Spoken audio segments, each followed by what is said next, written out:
श्री गणेशाय ओम पंचाङ्गोद्भूतान् पंचाक्षरानुपमान् पंचसूत्रकृतो वन्दे पंचाचार्यान् जगद्गुरून् विश्वेशलिङ्गसम्भूतं विश्वविद्याविभूतं विश्ववन्द्यं सदा वन्दे विश्वाराध्यं जगद्गुरुम् श्रीगुरुभ्यो नमः। हरः ओम्। स्वस्ति न इन्द्रो वृद्धश्रवाः स्वस्ति नः पूषा विश्ववेदाः स्वस्ति नस्तार्क्ष्यो अरिष्टनेमिः स्वस्ति नो बृहस्पतिर्दधातु।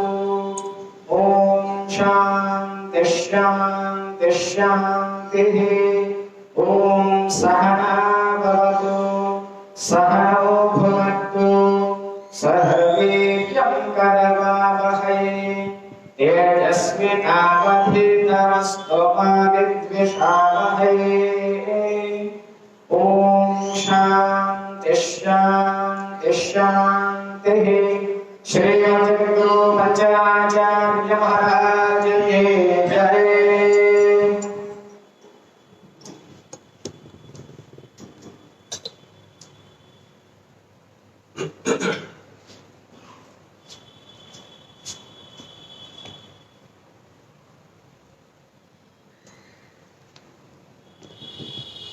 विश्वेशलिङ्गसम्भूतं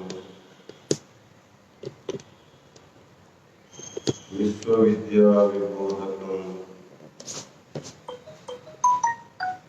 विश्ववन्द्यं सदा वन्दे विश्वाराध्यं जगद्गुरुम्।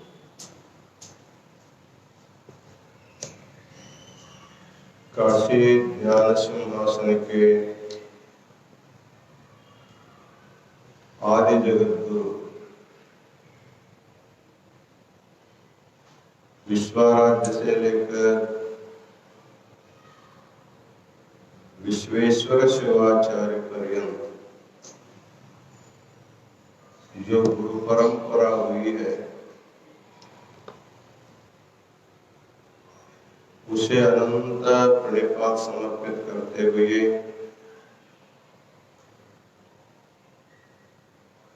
इस पवित्र श्रावण मास के अंतिम सोमवार के दिन श्रावण मास तपोनुष्ठान अध्यात्म समिति पिंपरी चिंचवड इस समिति के प्रमुख श्री महेश स्वामी और उनके सर्व सहयोगियों के अथक प्रयास के कारण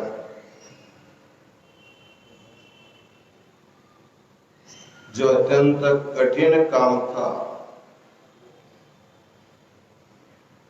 वह तंत्रज्ञान के द्वारा सबके लिए सुलभ हो गया है।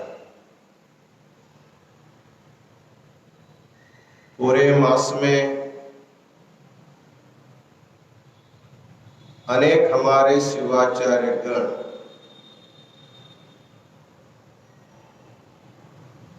अपने उत्कृष्ट धर्म संदेश देकर श्रावण मास का जो न सुनने की नौबत थी उसको उन्होंने अपने धर्म संदेश के द्वारा सबको संतृप्त किया। महेश स्वामी, रोहिणी स्वामी और अनुष्ठान समिति के भक्तों की हार्दिक इच्छा रही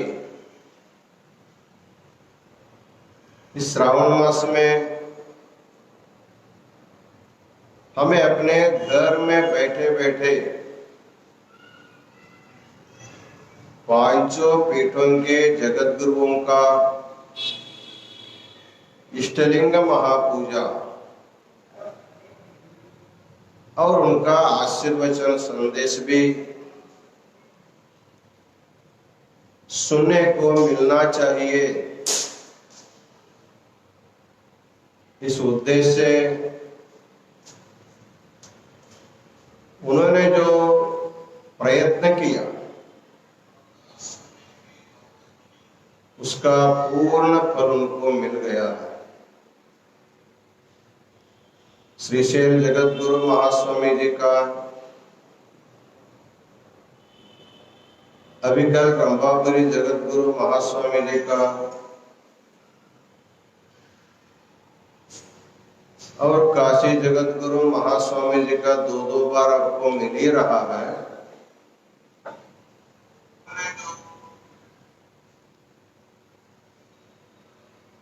और उज्जैनी और केदार महास्वामी जी का भी आप लोगों को मिलने वाला है।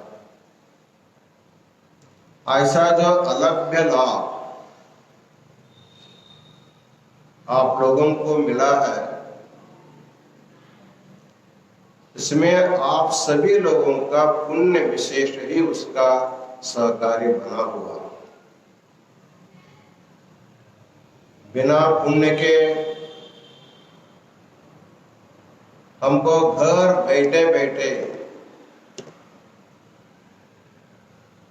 ऐसा दर्शन आशीर्वचन मिलना संभव नहीं है। अनेक जन्मों में किए हुए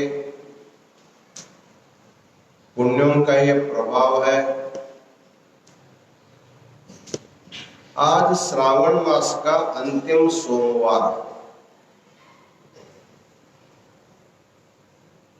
आज का दिन अनेक विशेष पर्वों से युक्त है।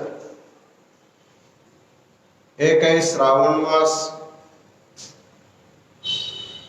दूसरा है सोमवार, तीसरा और एक महत्व का पर्व काल है मास शिवरात्रि।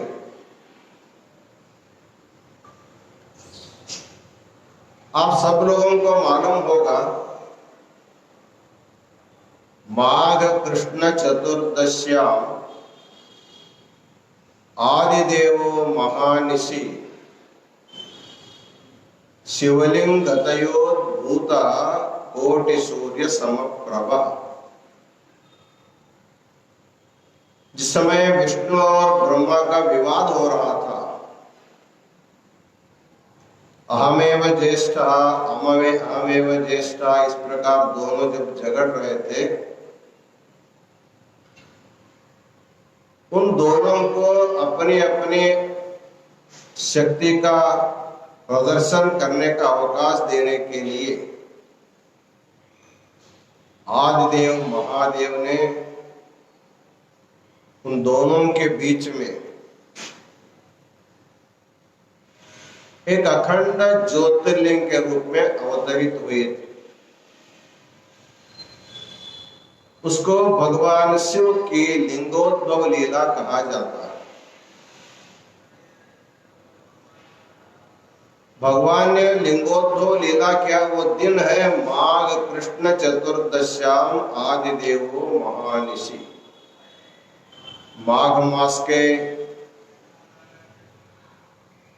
कृष्ण पक्ष के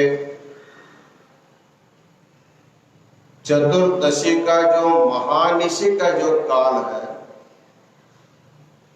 उसी समय भगवान शिव ज्योतिर्लिंग के रूप में अवतार लिए थे। हमारे ऋषि महर्षियों ने यह विचार किया, महाशिवरात्रि साल में एक बार मिलेगी, लेकिन प्रत्येक मास में कृष्ण पक्ष में चतुर्दशी तिथि आती है। हम क्यों न मास शिवरात्रि का भी व्रत का आचरण नहीं करें। तब ऋषि महर्षियों ने निर्णय किया जैसे महाशिवरात्रि का आचरण करते हैं, उसी प्रकार थोड़ा संक्षेप में क्यों न हो, मास शिवरात्रि का भी आचरण शिव भक्त को करना चाहिए। वैसे तो इष्टलिंगधारी जो वीर शैव है, उनके लिए सभी रात्रि शिवरात्रि है, सभी वार सोमवार ही है। फिर भी और लोगों के दृष्टि से इसकी व्यवस्था की गई है। योगा योग है, श्रावण मास का आज जो अंतिम सोमवार है, आज ही के दिन कृष्ण पक्ष के चतुर्दशी का भी आ जाने के कारण आज मास शिवरात्रि भी है। इस प्रकार एक प्रकार दुग्ध शर्करा योग। वैसे तो दूध स्वभाव से मधुर होता है, यदि उसमें थोड़ा सा मिश्री मिला देंगे, मधुर में मधुर मिलने से माधुर्य अधिक हो जाता है। इसलिए शिव भक्तों के लिए आज का दिन अत्यंत महत्व रखता है। जैसे महाशिवरात्रि में उपवास और जागरण करते हैं, वैसे मास शिवरात्रि में भी करने का विधान है। भगवान शिव मृत्युंजय है।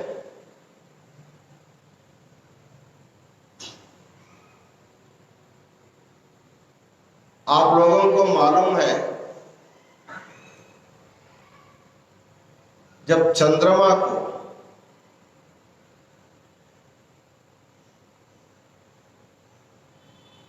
शाप हुआ था दक्ष प्रजापति का, क्षय रोग से मर जाने का जब शाप हुआ था, तो आज ही के दिन, महाशिवरात्रि के दिन, भगवान शिव के नाम से मृत्युंजय जप करने के कारण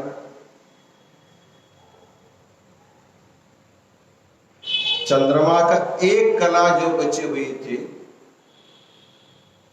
उस कला को भगवान शिव अपने सिर पर धारण करके चंद्रमा को अजर और अमर बनाया था। आज ही के दिन, मतलब महाशिवरात्रि के दिन। इसलिए प्रत्येक व्यक्ति को चाहिए, हमें पूर्ण आयुष्य मिलना चाहिए। किसी कारण अपमृत्यु नहीं होनी चाहिए और असाध्य रोगों से प्रतिकार करने की शक्ति हम आहार से, औषध से प्राप्त करते हैं। लेकिन आहार और औषध की अपेक्षा भगवान शिव की आराधना, भगवान शिव का नाम जप में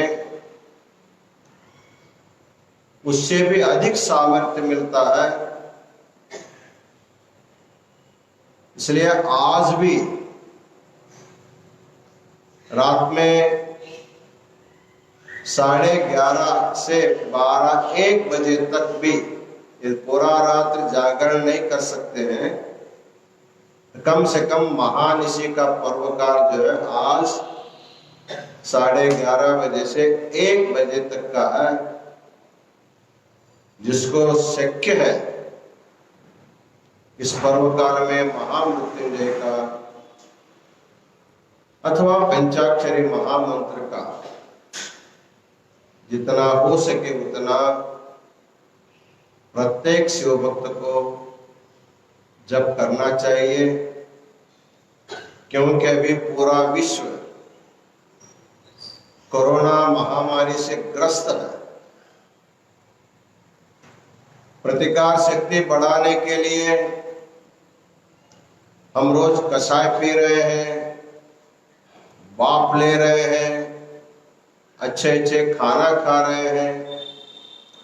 उसके साथ ही साथ अत्यंत श्रेष्ठ प्रतिकार शक्ति को बढ़ाने के लिए महामृत्युंजय का जप अवश्य करना चाहिए। तो भगवान शिव की आराधना करने के लिए श्री सिद्धांत शिखामणि के भक्त मार्ग क्रिया स्थल में 5 प्रकार के विधान बताया गया है। शिव की पूजा कैसे करें, किस प्रकार करें, उसमें बताया गया तपः कर्म जपो ध्यानम ज्ञानम चेत्यनुपूर्वकम इति 5 प्रकारोयम शिवयज्ञः प्रकीर्तितः। शिव भक्त को शिव की आराधना करने के लिए 5 प्रकार का विधान बताया गया है। उसको पंचयज्ञ, शिव पंचयज्ञ कहते हैं। यज्ञ शब्द का अर्थ है यज पूजाया,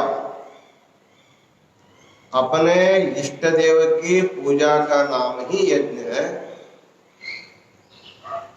उसमें 5 विधान बताया, तपः, कर्म, जपः, ध्यानम, ज्ञान, 5 विधान। एक एक विधान के बारे में थोड़ा थोड़ा आज जान लेंगे।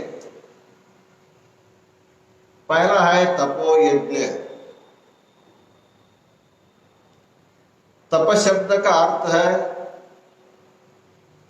तपो नाम शरीर शोषणम। हमारा जो स्थूल शरीर है अत्यंत श्रेष्ठ साधन माना जाता है।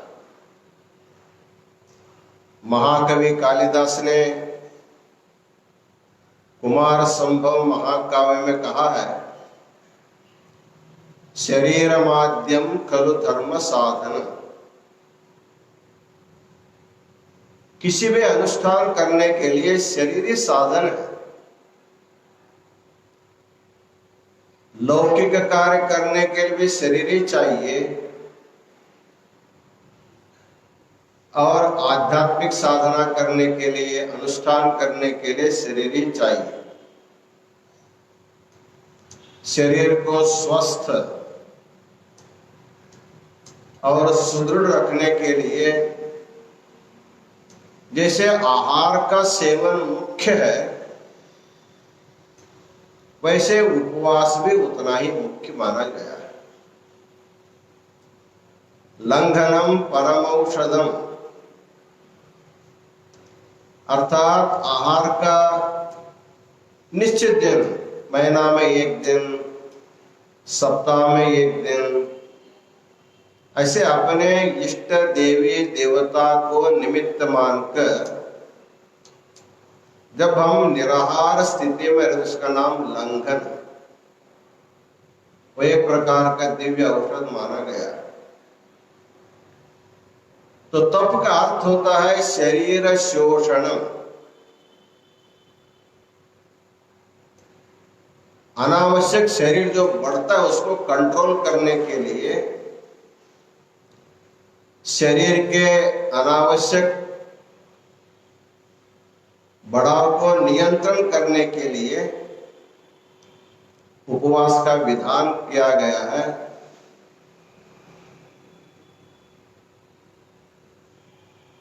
तो उपवास करने से यद्यपि शरीर को तकलीफ होगा, रोज 1 बार, 2 बार, 3 बार, 4 बार खाने का आदत पड़ता है, तो कुछ भी नहीं खाएंगे तो मानता नहीं है। इसलिए उपवास के लिए बताया गया है पूर्ण रूपेण निराहार, यदि आपको पूर्ण रूपेण निराहार रहना संभव नहीं है तो आपको अल्पोपहार करना चाहिए या तो फलाहार करना चाहिए। आदमी को खाने का इतना आदत हुआ रहता है। वैसे तो आरोग्य शास्त्र में कहा गया है उदरार्धम अन्नम, पेट में जो जगह है अन्न के लिए रखो। जो आधा बचा हुआ है उसमें आधा पानी से भरो और बचा हुआ आधा जो है, आधा का जो आधा बचा वो श्वासोच्छ्वास के लिए, हवा के लिए रखो। लेकिन हम लोग अन्न का स्थान तो अन्न से भरते ही है, पानी हवा का स्थान को भी अन्न से भर जाता है।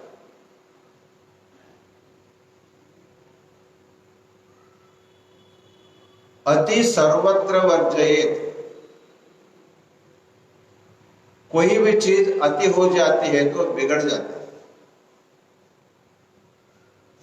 इसलिए मनुष्य को सप्ताह में एक दिन, महीना में एक दिन, नहीं तो साल में एक दिन महाशिवरात्रि को तो उपवास अवश्य करना ही चाहिए। उपवास का दो अर्थ बताया जाता है। अल्पोपहार के लिए उपवास शब्द रूढ़ी में आया। दूसरा अर्थ होता उपसमीपे वासः, अर्थात उस दिन अपने परिवार, बंधु बांधव सबको छोड़ करके भगवान के पास रहना। काया वाचा मनसा, अपने इष्ट देव के साथ रहना, इसका नाम है उपवास।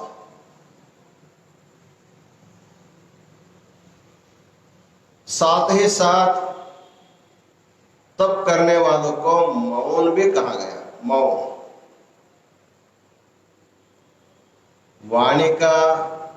वाणी एक शक्ति है।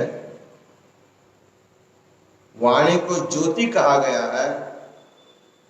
वाग्वाव ज्योति, इसलिए वाणी का सदुपयोग करना चाहिए, वाणी का दुरुपयोग नहीं करना चाहिए। वाणी के ऊपर नियंत्रण करने के लिए मौन कहा गया। तप में दूसरा है मौन। मौन शास्त्र में दो प्रकार है, एक है आकार मौन और दूसरा है काष्ठ मौन। आकार मौन का अर्थ है आज मेरा मौन है, मैं किसी के साथ बात नहीं करूंगा, ऐसा करके कुछ लोग कागज पेन रखते हैं या तो पाटी पेंसिल रखते हैं। कोई आते तो उनको लिख के दिखाते आज मेरा मौन है। और जो वाणी से बोलना रहता सब लिख लिख करके बताते रहते, दिन भर वही काम करते हैं। ये प्रकार का मौन है, लेकिन इसको कहा जाता आकार मौन। आकार से मौन है, वाणी से बोल नहीं रहा, लेकिन जो बोला है लिख लिख करके बता रहा, इसके लिए इसका आकार मौन। लेकिन सबसे श्रेष्ठ मौन है, उसका नाम है काष्ठ मौन। जैसे लकड़ी है, पत्थर है, आप उनके ऊपर जा करके बैठते हैं, बहुत देर हो गया उठो, ऐसे कोई लकड़ी पत्थर बोला है क्या? कितना समय होने पर भी उसको सहन करता है। यदि उसमें जीवात्मा है, सुप्त जीवात्मा है, जैसे लकड़ी पत्थर वगैरह अपनी इच्छा को कभी व्यक्त नहीं करता है, उसी प्रकार अपने इच्छा को व्यक्त न करते हुए रहना, इसका नाम है काष्ठमोह।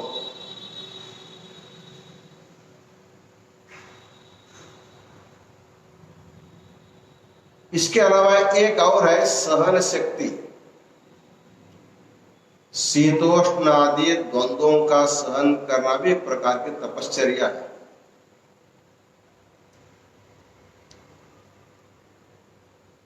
मौसम बदलता रहता है, अभी गर्मी का समय है, बहुत गर्मी पड़ रही है काशी में, लेकिन और जगह बहुत बारिश भी हो रहा है, वहां ठंडी भी हो रही होगी। लेकिन मौसम बदलता रहता है। मौसम के लिए प्रतिकार हम नहीं कर सकते, उसको सहन करने की शक्ति बढ़ानी चाहिए। ठंडी को सहन करो, गर्मी को भी सहन करो। सहन करना सबसे श्रेष्ठ तप माना जाता है।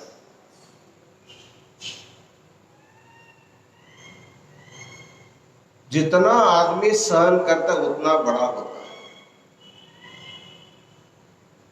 जिसमें सहन शक्ति नहीं है उसका विकास नहीं होता, उसको दीर्घता जीवन नहीं मिलता।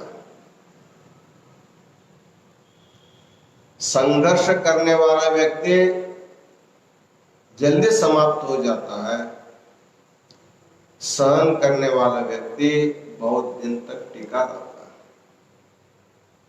एक बार गुरु शिष्यों का संवाद चल रहा था। गुरु जी बता रहे थे, जितना विनम्र रहोगे, जितना तुम सहोगे, उतना तुम्हारा आयुष्य बढ़ेगा, आरोग्य बढ़ेगा। शिष्य ने पूछा, महाराज हमको एक उदाहरण दीजिए।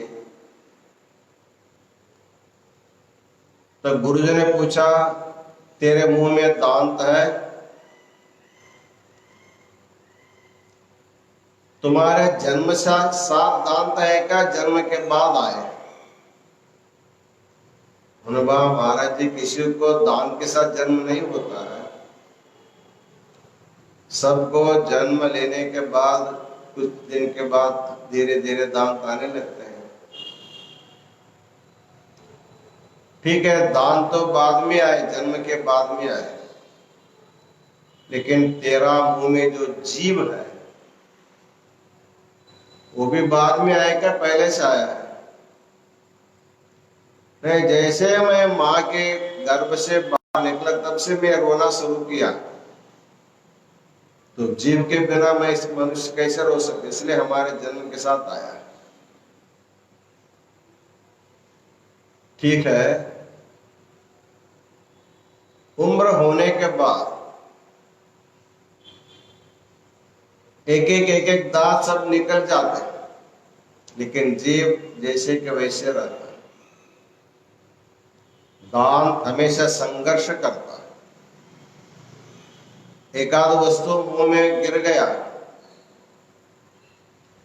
तो जीव चुपचाप उस वस्तु को दांत के हाथों में दे देता है। दांत उसको पीस पीस करके जब रस बना के देता है तो जीव जो उसको स्वाद लेता है। इस प्रकार जीवन में हमको अनुभव है, सहन शक्ति जितनी रहेगी अधिक, उतना हम दीर्घजीवी हो सकते हैं। इसलिए आदमी को सहन शक्ति बढ़ाना चाहिए। कोई निंदा करता है, कोई स्तुति करता है, संसार में अनेक प्रकार के व्यवहार होते रहते हैं। जैसे गीता में जिसको स्थितप्रज्ञ की सिद्धि बताई गई है,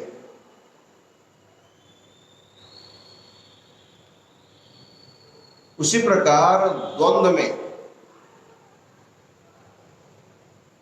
राग द्वेष है, क्षुधा तृषा है, इन सभी में तटस्थ होकर के रहने की जब हम आदत बना लेंगे तब हमारे में सहन शक्ति बढ़ेगी। इस प्रकार सहन करके, क्षुधा तृषा पर सहन करके, वाणी पर सहन करके, नियंत्रण करके, काया वाचा मनसा हम जो संयम पाते हैं उसी का नाम है तप है। तो महर्षि पतंजलि ने समाधि पाने के लिए, जो समाधि योग का अंतिम स्थिति मानी जाते हैं, उस समाधि पाने के लिए तपस्वाध्याय ईश्वर प्रणिधानानि क्रिया योगा, उसमें तप को पहले रखा है। जो तपता नहीं है उसमें अच्छा परिणाम नहीं होता। गर्मी के दिन में सूर्य के ताप से आम तपता है तो उसमें स्वाद आ जाता है। वैसे बिना तपे भूमि अच्छा फसल नहीं दे सकता। उसी प्रकार मनुष्य को भी भगवान तत्व को, भगवत तत्व को पाने के लिए तप करना चाहिए। तप है शरीर शोषण, शिवार्थे देह संशोषः तपः। शिव पूजा करने के लिए, शिव पूजा सामग्री को संग्रह करने के लिए, भगवान की सेवा, गुरु सेवा करने में जो भी शारीरिक तकलीफ होता है उसको तकलीफ न मान करके उसको समाधान से सहन करना, इसका नाम तप है। उपनिषदों में ऐसे बहुत सी कथाएं हैं।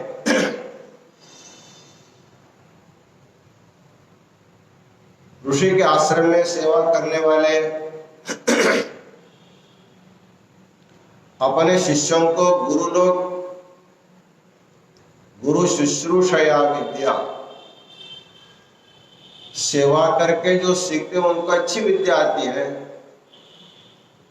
किसी को गाय की सेवा बताया, किसी को कपड़ा धोने की सेवा बताया, किसी को और सेवा बताया है। परंतु जो शिष्य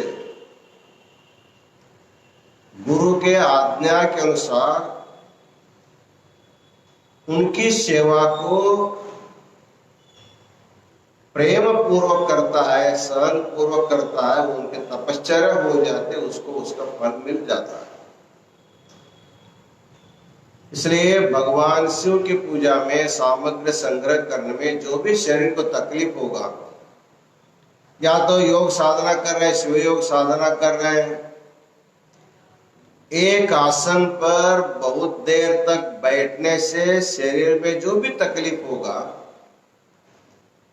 उसको सहन करने की जो शक्ति, उसी का नाम है तप है। ये तो पहला यज्ञ हुआ संक्षेप रूप में। दूसरा यज्ञ है कर्म यज्ञ। कर्म का अर्थ होता है क्रिया। वैसे तो शास्त्रों में कर्मों को दोनों प्रकार किया गया, एक है विहित कर्म, दूसरा है निषिद्ध कर्म। जिसको शास्त्र में करने को बोलता है उसका नाम है विहित कर्म, जिसको नहीं करने के लिए निषेध करता उसका नाम है निषिद्ध कर्म। जिसे चोरी नहीं करना, असत्य नहीं बोलना, ये तो निषिद्ध कर्म है। दुरित कर्मवನ್ನದಿರು ಪುಣ್ಯವನೇ ಮಾಡು, ಹರ ನಟಿಬಿಡಿ ಶಾಂತ ಒಡನಾಡು, ಪೊರೆ ಪೊರ್ತಿದರನೆಂದು ಬೆಸಸುವ। निजगुण शिव के अपने उपदेश में कहते हैं दुरित कर्म वनु वल्लदिरु। जिस कर्म करने से हमको पाप मिलता है ऐसे कर्म को नहीं करना चाहिए, उसका नाम निषिद्ध कर्म। विहित कर्मों में भी एक नित्य कर्म है, एक नैमित्तिक कर्म है, एक प्रायश्चित कर्म होता है। जानते हुए किए हुए पापों को दूर करने के लिए जो कर्म बताए उसका नाम है प्रायश्चित कर्म है। निमित्त आने पर जो करते उसका नाम है नैमित्तिक कर्म।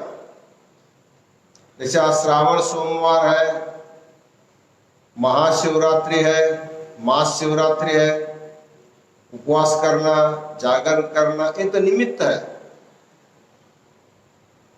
पर्व आया निमित्त करके हम लोग करते हैं। बाद में गणेश चौथी आएगी, गणपति को हम लाते हैं, पूजा करते हैं, फिर विसर्जन करते हैं, फिर नवरात्र रहते देवी को बिठाते हैं। इस प्रकार निमित्त आने पर करने वाले कर्मों को नैमित्तिक कर्म कहा जाता है। वो रोज नहीं किया जाता। लेकिन ये जो नित्य कर्म है, नित्यम यावदायु, एक बार गुरु के द्वारा दीक्षा लेने के बाद जीवन के अंतिम क्षण तक प्रतिदिन जिस कर्म का त्याग नहीं किया जा सकता है,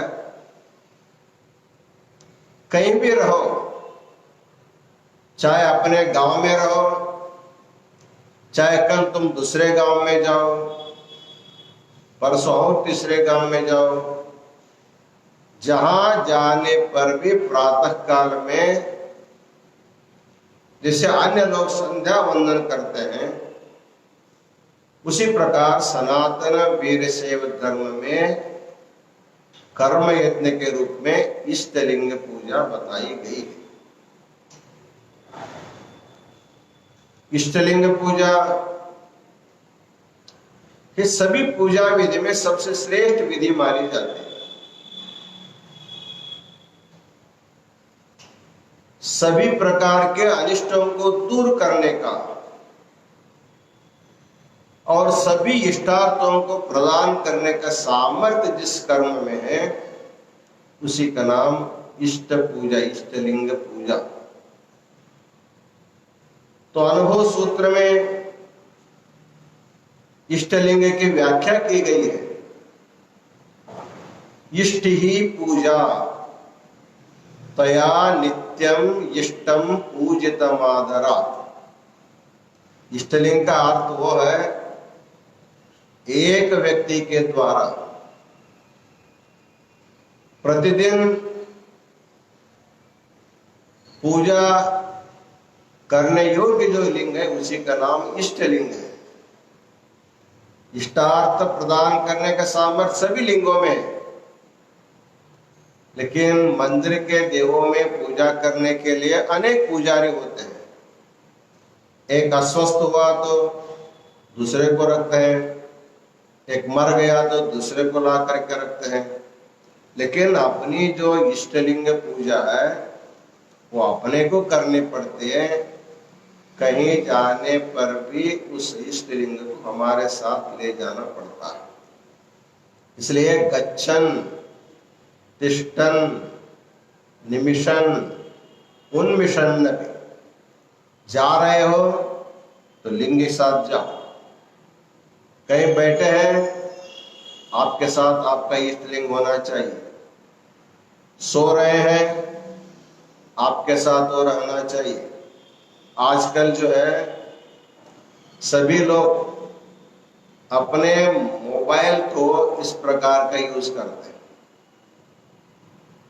हम बहुत बार इसके बारे में चिंतन भी किया है। पति पत्नी को छोड़ करके रह सकती है, पत्नी को छोड़ करके पति रह सकता है, और पति को भी छोड़ करके पत्नी रह सकती है। बाल बच्चों को छोड़ करके माँ बाप रह सकते हैं।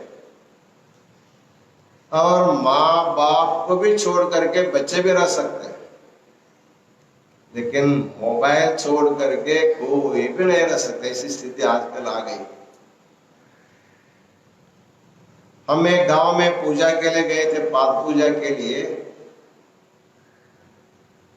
घर के सभी लोग आए पूजा करने के। एक बहुत छोटा सा बच्चा, हमारे ख्याल से 3-4 वर्ष का होगा, एक मोबाइल देख करके कोने में बैठा था। सब लोग आए लेकिन वो नहीं आया। उसको पता भी नहीं महाराज घर में आए। वो अपने में व्यस्त और मस्त उसी में मोबाइल में देखते बैठा था। हमने हमारे लिए उधर गया, हमने बोला देखो तुम्हारे घर में सब लोग आए, लेकिन पहले बच्चों के ऊपर अच्छा संस्कार करना चाहिए। आप बड़े तो ही है, आपके माँ बाप ने आपको संस्कार दिया करके आप आगे चल रहे हैं, लेकिन आपके बच्चों का आपका संस्कार नहीं है। वो बच्चों को हाथ में जो मोबाइल है उसको धीरे से ले लीजिए, उसको पूजा में लाइए। जैसे उनकी माँ उसके पास जा करके उनके हाथ से मोबाइल छीन लिया, इतना रोने लगा, इतना रोने लगा, जैसे उसके ऊपर पहाड़ गिर गया। हाथ पैर हिलाते हुए इतना जोर जोर से रोने लगा, मंत्र बोलने वाले शास्त्री भी घबरा गए। सबका लक्ष्य उधर चला गया, महाराज जी की तरफ कोई देख ही नहीं रहा। हम भी उधर देख रहे हैं। कम से कम 5 मिनट तक हम लोगों ने प्रयत्न किया उसको समझाने के लिए, लेकिन वो तो समझा नहीं। फिर बाद में उस मोबाइल देने के बाद ही चुप हो गया। उसके बिना चुप नहीं हुआ, पूजा में आया नहीं, फिर मोबाइल देखते हुए बैठे।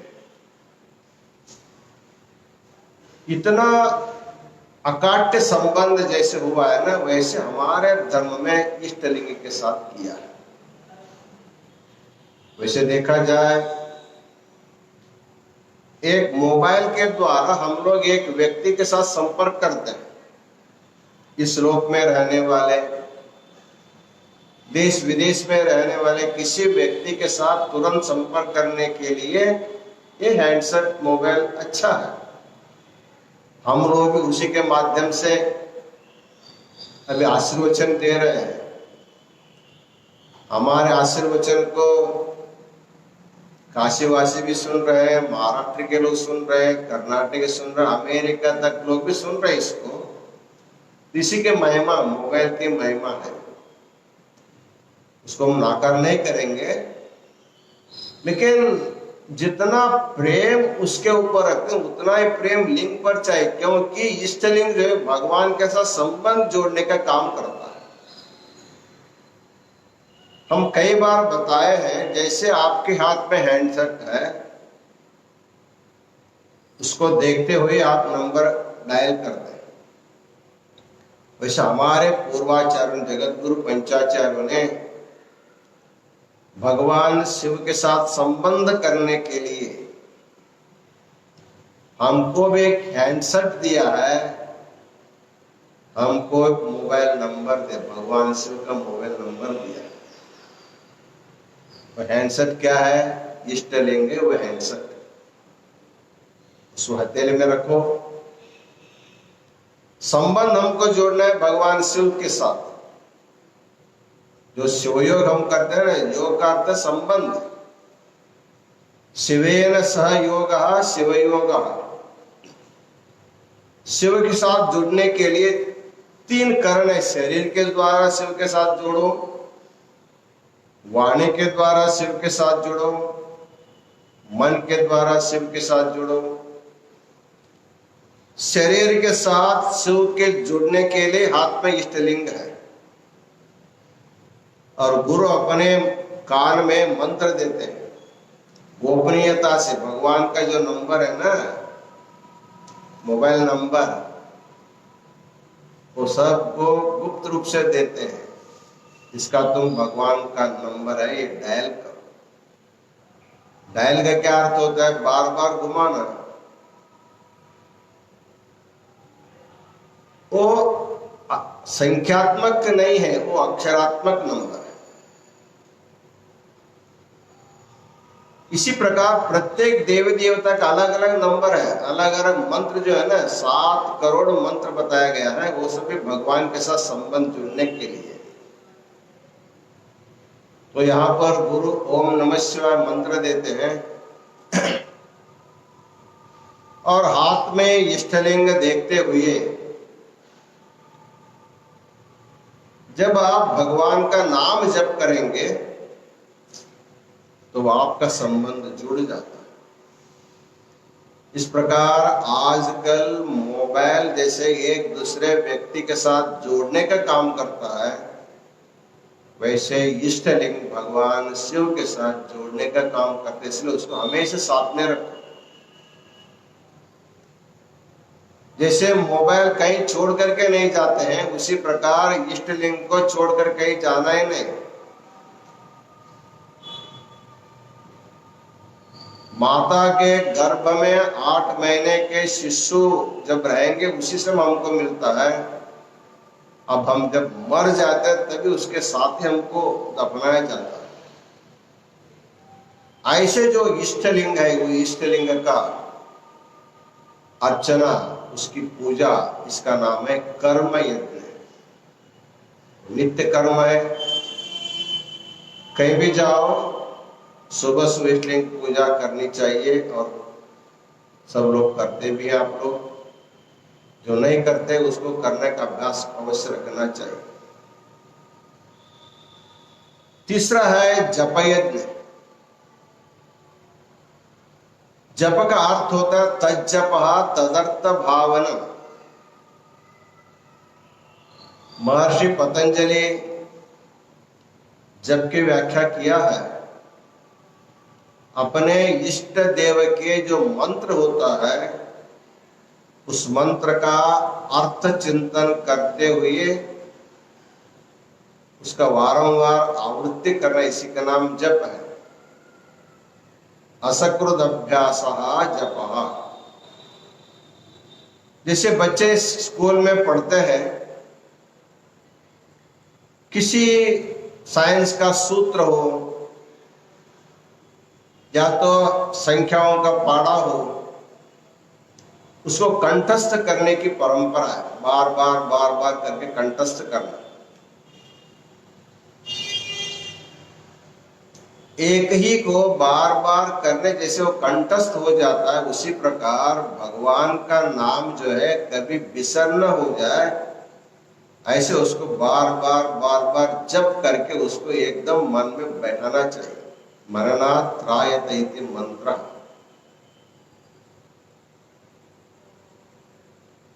आप सब भूल जा सकते हैं, लेकिन आपको मंत्र को नहीं भूलना चाहिए।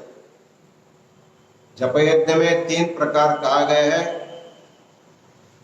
एक प्रणव की आवृत्ति, प्रणव सहित पंचाक्षर की आवृत्ति, और तीसरा है श्री रुद्र का आवर्तन। ओमित्येकाक्षरं ब्रह्म व्याहरन् माम अनुस्मरन्। अंतिम समय में जब जीवात्मा शरीर छोड़ के जाता है, जीवन काल में बहुत कुछ अध्ययन करता है। 4 वेदों का अध्ययन करता है, 108 उपनिषदों का अध्ययन करता है, 6 शास्त्रों का अध्ययन करता है, पूरा याद रखा रहता है। किसी के साथ शास्त्रार्थ करना हो तो हराने का सामर्थ्य भी रखता है, लेकिन जाते समय इतनी विद्या की जरूरत नहीं पड़ती। पलालमिव धान्याति त्यजेत ग्रंथम अशेषतः। विद्यारण्य स्वामी कहते हैं, जैसे किसान अपने फसल सब काट करके जब धान्य अलग करता है तो बाकी सब वहीं छोड़कर जैसे केवल धान्य को ले जाता है, उसी प्रकार सभी शास्त्रों का जो निचोड़ है, जो सार है, उसी को नहीं भूलना चाहिए। सभी शास्त्रों का निचोड़ है ओम। ओंकार के द्वारा सारी सृष्टि हुई है, इसलिए अंतिम समय में ओंकार का उच्चारण करते हुए शरीर छोड़ेगा तो हमको सद्गति प्राप्त हो जाती है। या तो ओंकार सहित पंचाक्षर का भी उच्चारण करोगे वो और अच्छा है, तुम्हारे स्मरण शक्ति और अच्छी मानी जाएगी। ओंकार के साथ और 5 अक्षरों को भी तुम स्मरण रखा है। यदि तुम रुद्र का पठन करते हो, आजकल वीरशैव धर्म के अनेक महिलाएं कर्नाटक में, महाराष्ट्र में, आंध्र में और विविध प्रदेशों में रुद्र सीख रहे हैं, रुद्र का पठन कर रहे हैं, संगठित होकर के काशी तक आकर के रुद्र पठन करके वेद माता प्रशस्ति भी प्राप्त किए हुए हैं। बहुत अच्छी बात है। ओंकार स्मरण रखना ही ठीक है। ओंकार के साथ पंचाक्षर मंत्र को भी स्मरण रखना और ठीक है, तुम्हारा स्मृति शक्ति और बड़ी है। यदि तुम्हारा श्री रुद्र का भी पठन आता है, सबसे अच्छा माना जाता है। इस प्रकार प्रणव की आवृत्ति, प्रणव सहित पंचाक्षर की आवृत्ति और श्री रुद्र की आवृत्ति को जपयज्ञ कहा जाता है। प्रत्येक वीरशैव को अपने इष्टलिंग पूजा करते समय यदि तुमने रुद्र सीखा हो, रुद्र पढ़ते हुए पूजा करो। तो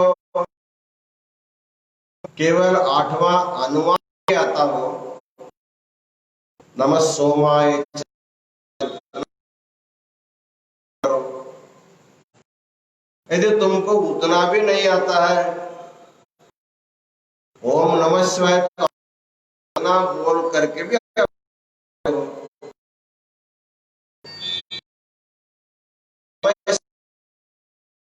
शब्द आता है तो शिव शिव बोलते हुए। इस प्रकार हमको अपने अंतिम समय उसका उपयोग पड़ता करती। गीता में अर्जुन का, लेकिन भगवान ने अभ्यासेन तो कौन्तेय वैराग्येन च,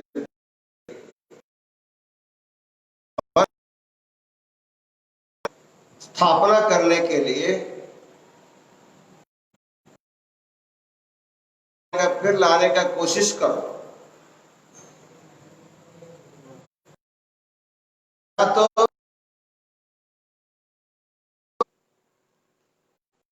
जब आएगा उसका हमको समाधि जाने के लिए ध्यान नितांत जरूरी है, और ध्यान पाने के लिए धारणा की जरूरत है। धारणा करने के लिए अभ्यास प्राणायाम की जरूरत है। अंतानि शैवानि पुराणानि अखिलानि। तो शिवाचार्य कहते हैं सभी वेदों को, आगमों को, पुराणों को अध्ययन करके एक सार रूप में मैंने इसका निर्माण किया है कि सारी सृष्टि शिव स्वरूप है। ईशावास्य में कहा ईशावास्यमिदं सर्वम। जब सारी सृष्टि नहीं हुई थी तब उस समय केवल शिव ही था। सर्वम खल्विदं ब्रह्म। सृष्टि होने पर भी सृष्टि के रूप में भगवान शिव ही है। तो दृष्टि बदल जाएगी तो सृष्टि भी बदल जाएगी। सारी सृष्टि को भगवान शिव के रूप में देखने का जो ज्ञान है, उसी का नाम शिव ज्ञान है। शिवात्मक विदम सर्वम, शिवाद अन्यम न विद्यते। भगवान शिव के अतिरिक्त यहाँ कुछ भी नहीं है। शिवोहमिति आबद्ध, मैं भी शिव स्वरूप हूँ। सारी सृष्टि शिव रूप है और मैं भी शिव स्वरूप हूँ, और के शिव के सिवा दूसरा कुछ भी नहीं है।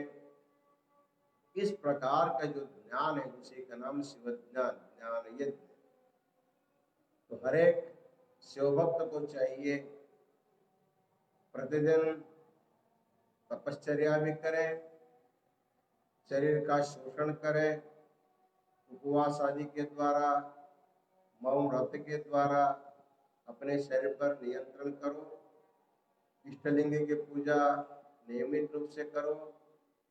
पंचाक्षरी महामंत्र का, ओंकार का, श्री रुद्र का आवर्तन करो और ध्यान के द्वारा मन को एकाग्र रखो। हम अनेक बार बताते हैं, जैसे आपका मोबाइल कभी खराब हो जाता है तो अब कहते हैं एक 2 मिनट के लिए स्विच ऑफ करो। जब आप स्विच ऑफ करके फिर चालू करते, फिर चालू हो जाता है। उसी प्रकार दिन रात काम करके करके करके जो थक जाता है बुद्धि, मोबाइल जब खराब हो जाता है उसको भी कुछ समय के लिए स्विच ऑफ करके रखना चाहिए, फिर वो ताजा होकर फिर काम करता है। इसलिए भगवान ने इस बुद्धि को स्विच ऑफ करने के लिए 8 घंटे की निद्रा दिया। तो 8 घंटे का जो विश्रांति है, उसके द्वारा वो 16 घंटे काम करने का सामर्थ्य लेकर के फिर आ जाता है।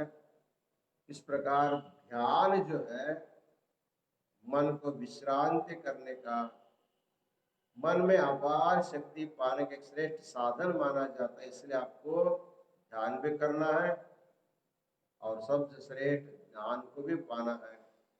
इस प्रकार तपः कर्म जपो ध्यानम ज्ञानम चेत्यनुपूर्वकम इति पंच प्रकारोयम शिव यज्ञ प्रकीर्तिता। ये जो 5 यज्ञ बताए गए हैं, इनको आप लोग सुने हैं, इसको अपने आचरण में आने के लिए सबको प्रयत्न करना चाहिए। हम श्रावण मास तपोनुष्ठान आध्यात्म समिति पिंपरी चिंचवड़ के सभी भक्तों को, खासकर इसका आयोजन किए हुए महेश स्वामी, उनके धर्मपत्नी रोहिणी स्वामी और सब लोगों को आज के शुभ अवसर पर अनंत मंगलाशीर्वाद प्रदान करते हैं। श्रावण मास है, सोमवार है और महाशिवरात्रि से त्रिवेणी संगम योग सबको प्राप्त हुआ है। और इस आशीर्वचन को देश विदेश में बैठ करके जो भी सुन रहे हो, वो लोग भी सिद्धांत शिखामणि का अध्ययन करें, क्योंकि सिद्धांत शिखामणि पाने के लिए आपको कहीं जाने की जरूरत नहीं है। हमने मोबाइल ऐप में 19 भाषाओं का ग्रंथ को रखा है। चाहे इंग्लैंड में रहते हो, चाहे अमेरिका में, चाहे भारत में, कहीं भी तुम रहते हो, अपने मोबाइल में फ्री में उस ऐप को डाउनलोड करके अपने अपेक्षित भाषा ग्रंथ को आप अपने सामने अपने हाथ में ले सकते हैं, अध्ययन कर सकते हैं। ऐसी सुविधा काशी पीठ के द्वारा किया गया है। उसका प्रयोजन आप अवश्य लेते रहे। इसके बाद भी तो काशी जंगमवाड़ी मठ के नाम से जो फेसबुक तैयार किया गया है, उसके द्वारा भी भविष्य काल में आपको संदेश देने का, कुछ साधना बताने का अवसर आता है, तो हम अवश्य आप लोगों को साधना के बारे में आशीर्वचन अवश्य देंगे। आज के आशीर्वचन में भाग ले सभी भक्तों को अनंत मंगलाशीर्वाद प्रदान करते हुए हम अपना आशीर्वचन पूर्ण करते हैं। ओम शांति शांति शांति।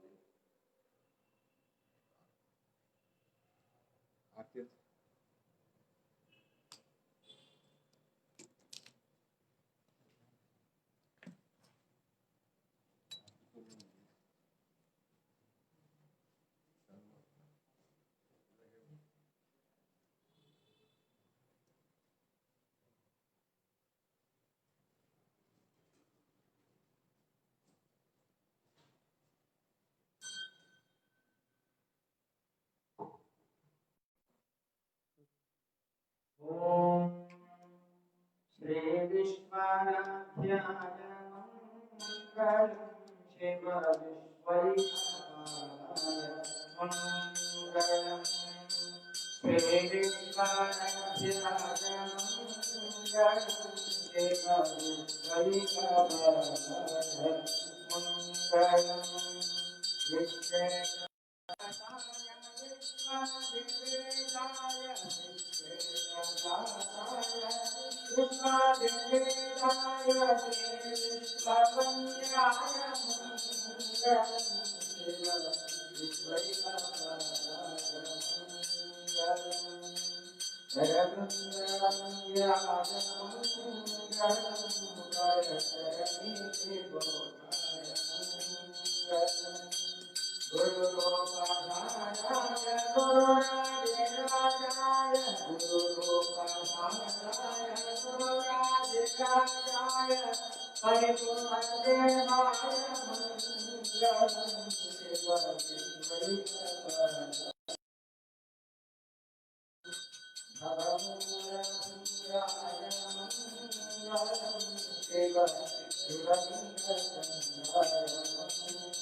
विश्वे